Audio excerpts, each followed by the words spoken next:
В 86-м квартале Якутска строительной компанией The Line ведется строительство жилого комплекса комфорт-класса «Майами», который воплотил в жизнь самые передовые архитектурные и технические решения. Жилой комплекс «Майами», он находится на пересечении улиц Маяковского и Кулачикова аллеи.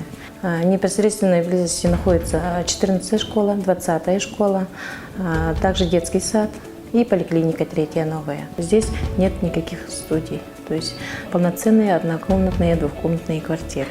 Площади начинаются от 34 до 73. Стоит отметить, что в доме имеются квартиры, поддающиеся перепланировке с увеличением количества комнат. В этом случае расширение состава семьи не потребует затрат на покупку другой квартиры. Необходимую консультацию по вопросам приобретения квартир можно получить в офисе продаж ООО «Центральное агентство недвижимости».